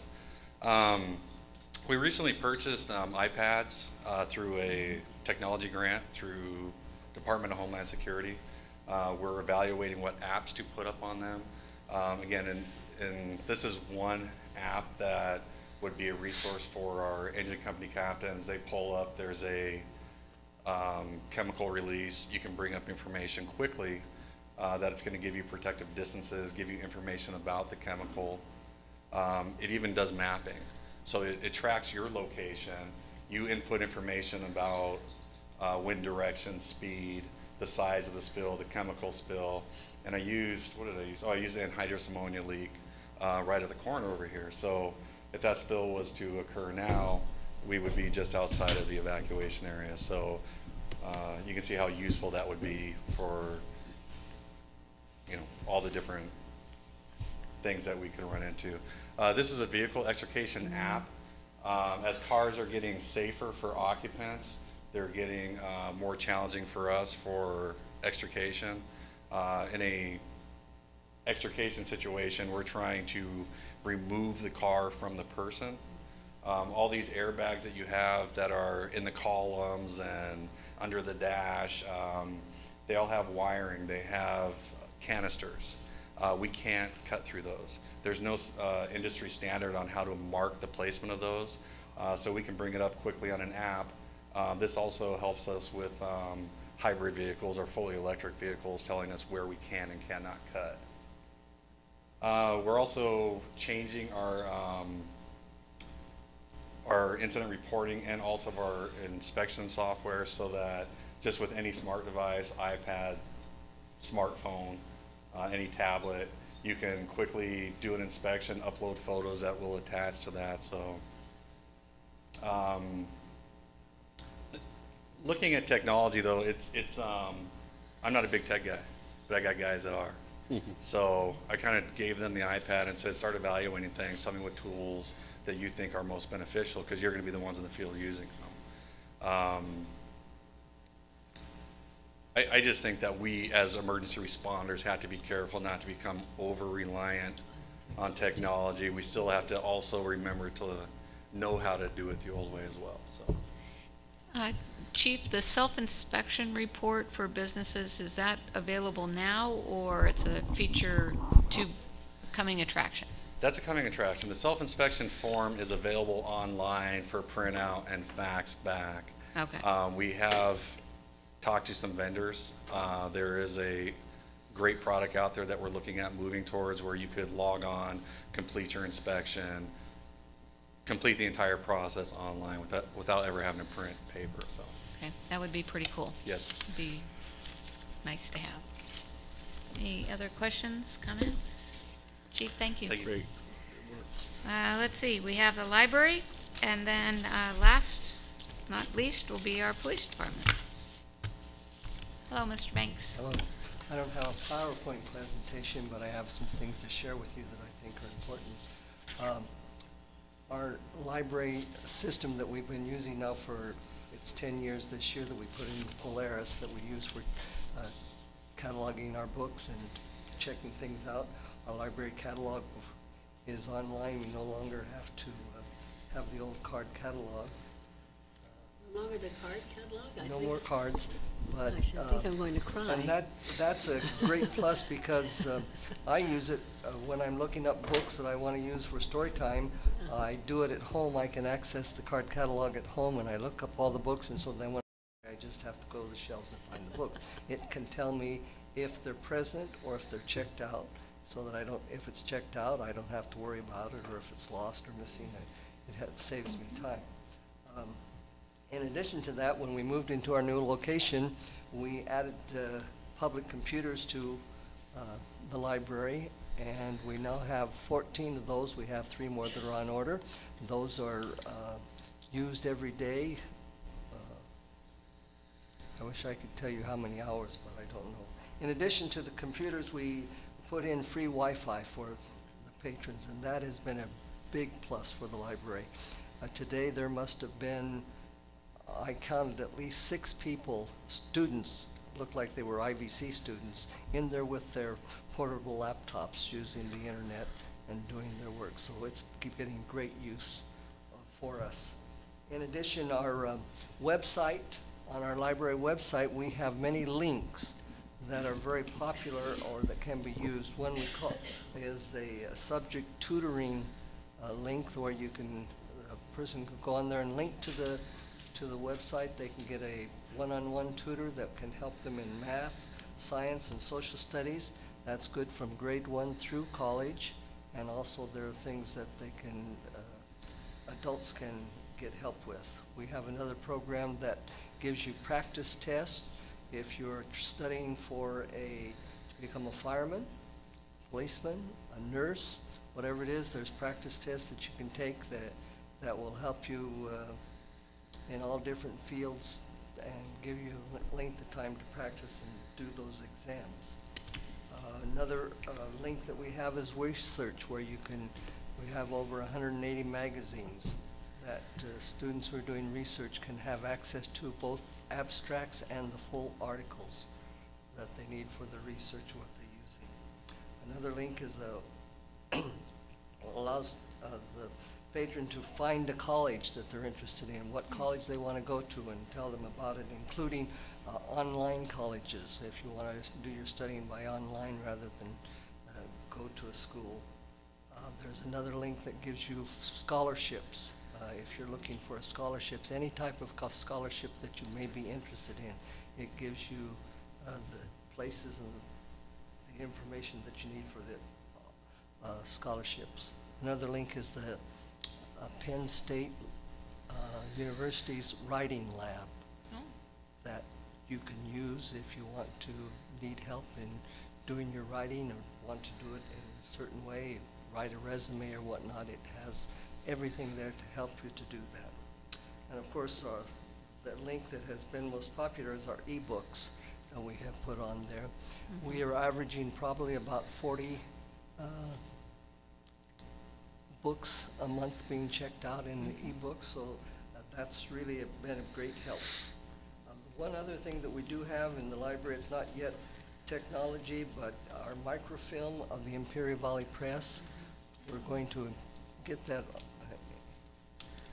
into a digital form soon. That is used greatly. In fact, Imperial Valley Press themselves has been there using our records for the last several months because their system broke and they couldn't use it, so they've been using our system. We have on microfilm of the Imperial Press going back to 1909 up to the present, and it's used a lot by people looking for anything from obituaries to just I have to tell you one that I got a email. Somebody was looking for their grandfather. Their grandfather had robbed a bank.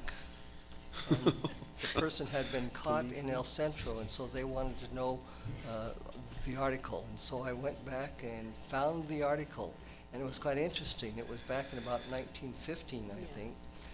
This gentleman and his friend had robbed the bank in Blythe, and then they had, on horseback, had gone down to Hopeville, and then from Hopeville to El Centro, and the posse followed their tracks, caught them in El Centro in a hotel, sleeping. So Good old-fashioned police work. It's a lot of fun to read those old newspapers. And that concludes my report. Great job. Oh, we have a new program. It's not well, it is technology. No, it's called good. Zip Books. I was going to let Alex Stealing my thunder. give that with his. So I won't tell you. I'll let Alex tell you about Zip Books when it comes time to it. Thank you, Mr. Banks. Thank you very much, Mr. Banks. Okay, last on our agenda today is the police department.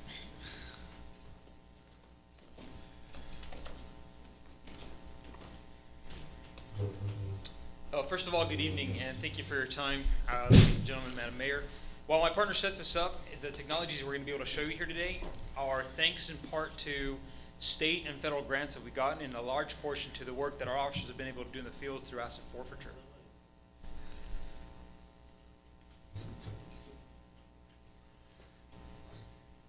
We actually broke it down into 3 different categories. We're going to talk a little bit about our communications, some of the different surveillance equipment that we have, and then we're going to talk about some actual mobile computing that we have that we're able to actually implement.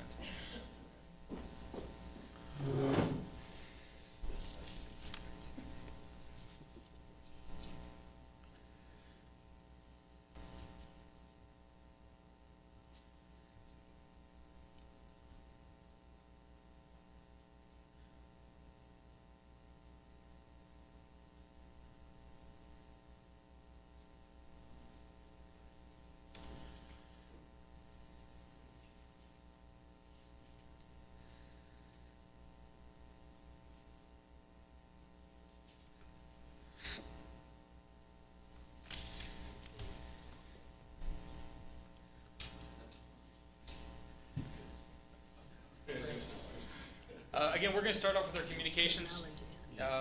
We have 3 different really areas. One of them is a rebanding of frequencies. It started in 2013. It's going to continue. What happened is when we switched over to 800 megahertz, they're kind of divided into 2 different areas. One, public safety, the other, business sector. However, those were kind of intermingled. And for example, Nextel bought thousands of these licenses. They were somehow intermingled with their public safety. It actually caused some interference and some other issues with it. So this rebanding actually separated those, put them in different tiers. And so it's actually eliminated a lot of that bleed over and distortion and some interference that we had. We actually recently implemented some headsets. They have aided tremendously the officers in the field. Our dispatchers wear them. They actually make the communications a lot more clear, and we don't get a lot of the feedback when they're receiving transmissions over multiple channels simultaneously. That's not bleeding over to the communication going to the officers. And probably the most exciting portion here is going to be next generation 911. This is actually really neat technology. This is something that's currently in the works. We, through the FCC, we are required to actually have this technology, but when it is implemented, we're going to have the ability to actually receive text, pictures, and videos via 911. Wow. So that will actually be really neat. We're currently evaluating which portions of these we actually want to implement, but again, we will have that technology by the end of the year. Incredible.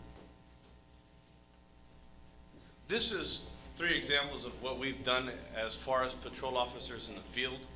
The VView, which is the mobile audio video cameras, it's a body-worn camera that the officer wears on their uniform.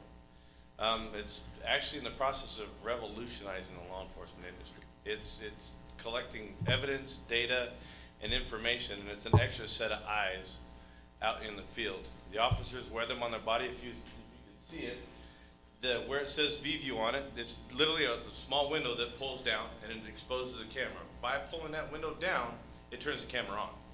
It takes full audio video throughout the entirety of the patrol shift, up to about 8 hours of full streaming video, and they download it at the end of the shift. The camera that you see in the top right is the newest version of L3, which is the Flashback 2 in-car video system. It's not full HD. The ability for it to repixelate the photos that they're taking as far as live streaming video is getting faster, but the computer still has to remain fairly small in the car. Our DVR fits in the glove box. Wow. That's how small they are. This is activated by lights, siren, the air horn in the vehicle, and then the officer wears a remote microphone that also has a switch on in order for them to turn it on. The item that you see in the middle, which is the Celebrite. Celebrite is a technology that smartphones, text messages, data, internet surfing, all of that can be downloaded from a cell phone. And the way that it works is by Fourth Amendment, you're subject, when you are arrested, the attorney can vouch for this, everything you have in your possession is subject to search incident to arrest. That includes phones. Wow. What this does is it downloads and it bypasses passwords, it bypasses the finger swipes, it bypasses a lot of the security functions that people have on their cell phone, and it downloads all of their data. Just as of last week, a person that was arrested for a simple narcotics charge, the information was downloaded from their telephone. We found a stolen car that had been stolen the previous day in a different area. So it's well worth its expenditure. And this is our new in-car mobile computation device. It's a computer. The way that it works is this is a two-piece module. The modules that we used to use from Motorola were three-piece.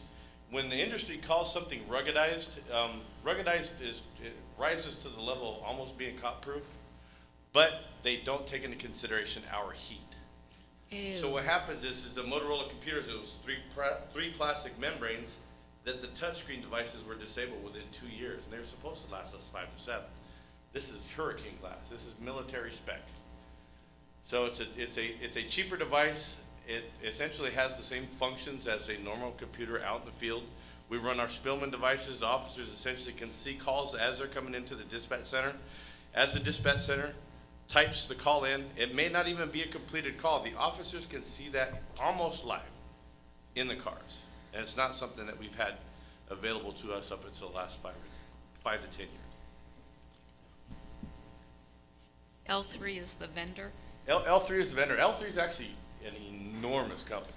They do a lot of military stuff. If you've gone through the airport, you see the live scan where you stick your hands up in the air and make sure you don't have anything on you in the airport.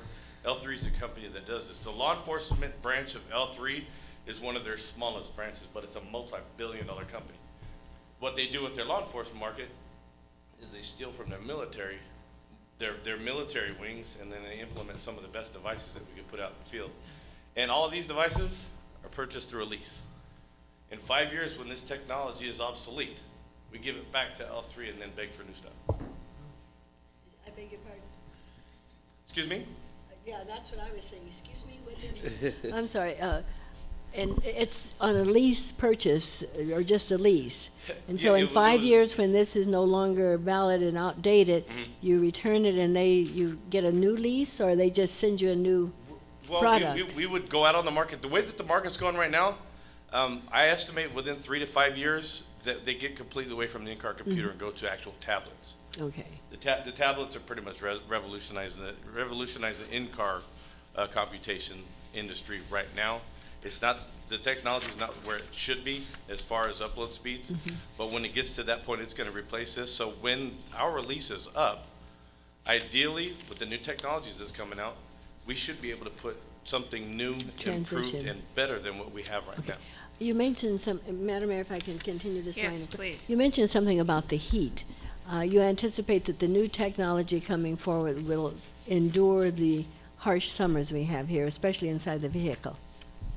This is rated up to 240 degrees. The one that's forthcoming, you anticipate that would be likewise? What they're using right now is iPads, the Samsung Notes, and similar devices that aren't necessarily ruggedized or created for the law enforcement market. Once it gets to that point and then people start to see the financial viability and creating something for law enforcement, I have no doubt that they're going to create something for us. Thank you. Excellent, excellent. Any additional questions? No. Great work. Thank you. Thank you. Mr. Rand, excellent suggestion to have this presentation to bring council up to speed on all of the technology enhancements and improvements. Very timely. Thank you. Mayor, and they're also, obviously, when you see the work that Public Works has been doing and the other departments, we have finance has quite a bit that we've done with the Munis system, and it just continues on. But I think it's one where we were hiding our light under a bushel basket, if you will. It's a lot of work's been done and continues to be done. And I apologize, Mr. Carter, on the zip book issue. You can talk about it. But we're constantly looking at not just technology for the sake of technology, but is this going to improve our operations? That's why I mentioned the price of the MyGov. It was such a good price for all we get, because it really does two things. It empowers the citizenry, and it improves our accountability to those citizens. Yeah.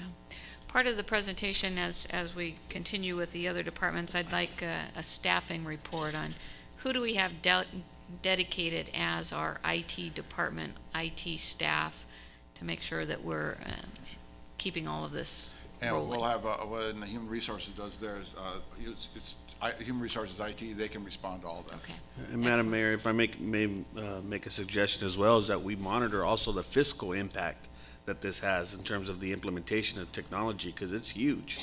I mean, the fiscal impact on the ability to implement a technological solution has got to be, I mean, when you look at return on investment, it has to be something noteworthy of sharing with not only the public, but with the council. Oh, absolutely. And probably the challenge we have with Impact is we're doing some things that we just didn't do before. So it's not where, well, you're saving money. No, we weren't even, we're with pencils and paper. So the good news, because we were not heavily invested like large metropolitan cities, I worked for the city of Phoenix for 7 years, where it's hard to get rid of that, and you can start measuring that difference. For the growth cities and the newer cities, we actually just skipped past all that. For example, thing that wasn't even up here, this whole valley is on a fiber optic system. The coast is talking about it. And this city did this back in 2000, the Imperial Valley Technology Authority. So we're all operating on fiber optic. And we're extending new fiber optic into the new Martin Luther King Park facilities. So there are things that are underground that are, quite frankly, cutting edge. Yeah, outstanding. Okay, thank you. Moving on, there's no scheduled business for the successor agency at a redevelopment agency or the successor housing agency. There are no additional public comments. Seeing none, we'd return to council. We'll skip the council recess. Let's combine our task force reports and our reports out, please. And we will start with Mr. Silva. Thank you, Madam Mayor. Just a couple of observations. The event that I had previously announced to the council for our Cinco de Mayo celebration, which we had originally scheduled for May 2nd, that's the rondalla, has been canceled, unfortunately. Yeah, sorry to say that. Something that I was really looking forward to, but there were some issues with the musicians, and at this point in time, we're not able to bring them, and hopefully we can reschedule that event for November. I was at the attended the League of Cities dinner Thursday, and became for whatever reason I became the new president of the Valley League of Cities. So thank you for the nomination and thank you for the support. Also, a couple of weeks ago, I think it was either our last council meeting or the one before that, when Mr. Johnny Hernandez came and spoke to the council about his concerns over general infrastructure necessities on the east side and issues with police protection and so on. And so we had a small meeting. Our commanders were there, all three of them, and a few people from the neighborhood, and they expressed their concerns. And we try to explore options that would be available. And so what came out of that meeting is the organization of a bigger meeting in which we're trying to, they will help us try to recruit other neighbors from around the community center. And that community meeting is scheduled for April 17th at 5:30 p.m. Over at the community center. And I know that the city has done some flyers that are going to be passed around, and the people present there will also help us recruit individuals. And the thought is to come up with some kind of community watch program. And I think planning will be there, and community development will be there, and I think Marcela will be there. And it's we're trying to find solutions for the problems that the community has, and I'm hope maybe I will be there, and maybe somebody else, another council member, can join me April on that day, April 17th at 5:30 p.m. I am going to be attending the Taste of the Valley event at San Diego State on Friday, so unfortunately I will not be able to be there at the music festival, but I know you guys will have a good time. Okay, thank you. Well, I'm happy to report in regards, we're making some progress in regards to our library as well, and I wanted to share an email that Mr. Duran forwarded to me, and I actually provided some bad information, but we have, I think originally I reported that we only had 500 library cards out there. We have over 12,000 library cards out there, and there's 15,000 households in the city of El Centro. So you can see that our city library is a very important asset to our community. And so I'm just want to encourage council, staff, our community that this is a very important resource, and there's a lot of folks that use that resource daily. And I also wanted to just real quickly introduce, and I've been spending some time with Mr. Banks, and we were awarded a grant that allows us to participate in zip books. And what zip books is that if the library doesn't have the book in inventory, they are able to order this book through zip books, and it's delivered to their house within 2 business days. And so in regards to inventory, if the book is not available, and the practice before was that we would borrow it from another library, and it would take 2 to 3 weeks, 4 weeks to get this book. Well, now through zip books, and it's designed to benefit rural libraries, we're able to order the book, have it shipped to the library card holder's home within 2 business days. And the greatest thing about zip books is that book then goes into our inventory, and we're able to keep it. There is some restrictions, and one of the restrictions is that it can't be a book, and let me back up. It also not only applies to books, but it also applies to audio and DVDs, or not DVDs, but audiobooks. But the only restriction that I saw in there is that it can't be over $35. But this is an excellent opportunity to increase our inventory when it comes to the city library, and I want to thank Mr. Banks for his help and his work on securing that grant. But I'm very excited about zip books, and looking forward to seeing our inventory increase. And there is a form that they complete, and again, the 2-day shipping, and it comes back and stays within our inventory. So great tool. I'm excited about everything that's happening in our city library. And again, just want to encourage, it's a very, very important resource. And just in the area of public safety, I do want to remind everyone about our pinning ceremony on Thursday, 8:30, Station 3. We'll have Miguel Marquez, who will be promoted to fire captain, and then is it Adam Avila? And Adam Avila, the fire engineer. 8:30 Thursday, Station 3. So we're promoting our own folks here. So it's a great event, and I hope to see you guys there. Thank you. Ms. Sanders. Yes, thank you, Madam Mayor. I wish to report on several areas. One is the ICTC. We approved the funding for the I-8 Imperial Avenue project at $37.9 million. It's which will move it from 2 to 4 lanes and provide a new connection south of the freeway. Some believe that this has been going on for 10 years, and I think it's been going on for 2 decades. But nonetheless, I wanted to commend our staff, as well as Mark Baza and the staff of the ICTC, more importantly for being very persistent in working with the California Transportation Commission and making sure that those funds could actually flow into our county. Then the Area Agency on Aging, we had our meeting there.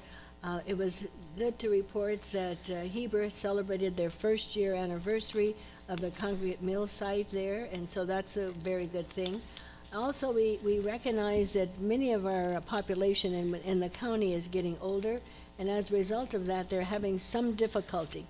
Funding was approved to the level of $603,000 for supportive services, and that would include transportation, But one of the things that's a little disheartening is how to identify and combat elder abuse.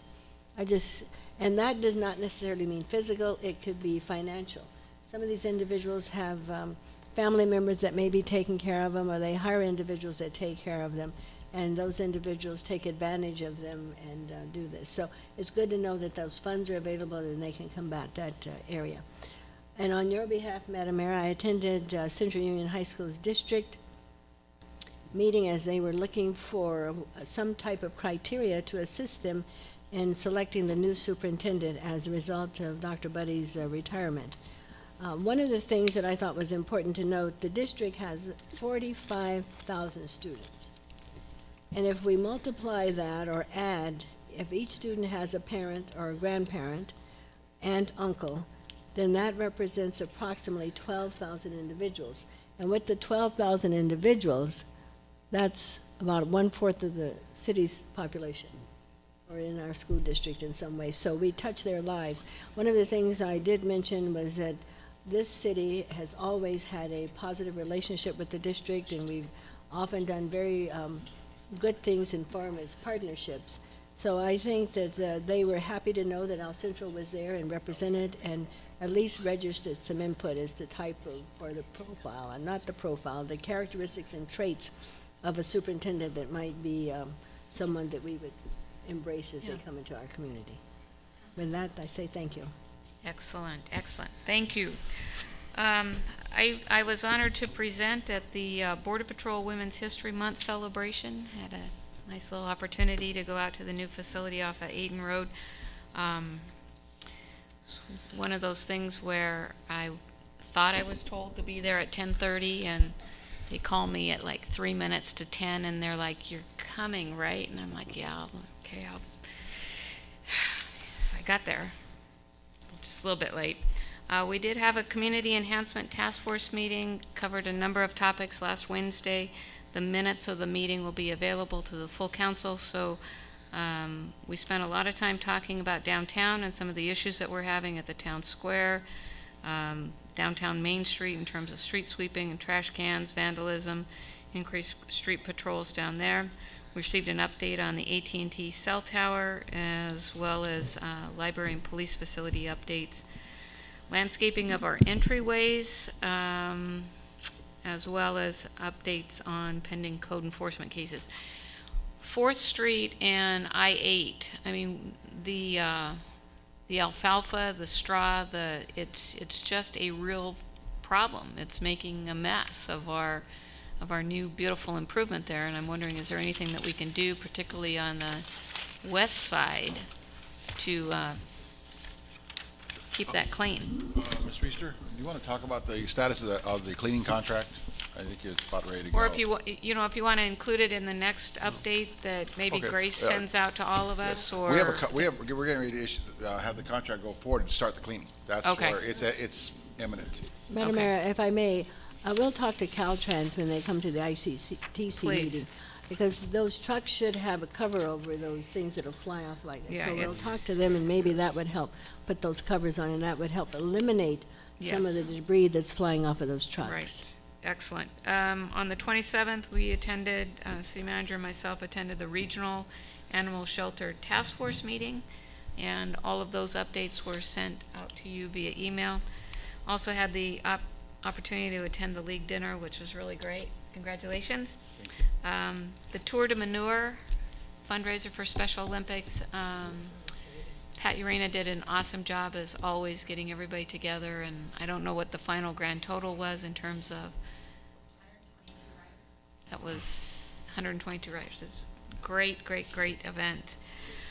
2 things upcoming, we've already mentioned, April 3rd, the promotion ceremony and badge pinning. I will be in Los Angeles and unable to attend, but I did extend my congratulations. The music festival is Friday from 6 to 10 at Stark Field, our music festival and fireworks show. Last couple of items, I wanted to announce that SCAG is getting ready on Thursday. This will go forward to award a contract in the amount of $263,000 to conduct a regional commercial vehicle border crossing study. to assess mobility of commerce at the California-Baja border. So it's going to be used to develop freight planning strategies that would address long-term trade and transportation infrastructure needs in the border region. So this would directly benefit our area. So very, very pleased to announce that. And then the last thing is kind of personal, but it also ties into the library. My son Casey, who's a graduate of Central Union High School, his book is now available for pre-order on Amazon.com, just in time for Christmas. It's a novel, Days in Shanghai. So I'm going to order it zip books. there we go, zip book. So Zip book. anything else? Staff, anybody? You know, I just want, our city is looking great. Yep. And I can't tell you how many compliments I get on the paving and the curving. I'm just so proud of all of you guys and the Awesome. staff. Great work, great work. Okay, and with that, we are adjourned. Thank you all. Off we go The into the last wild days. blue yonder.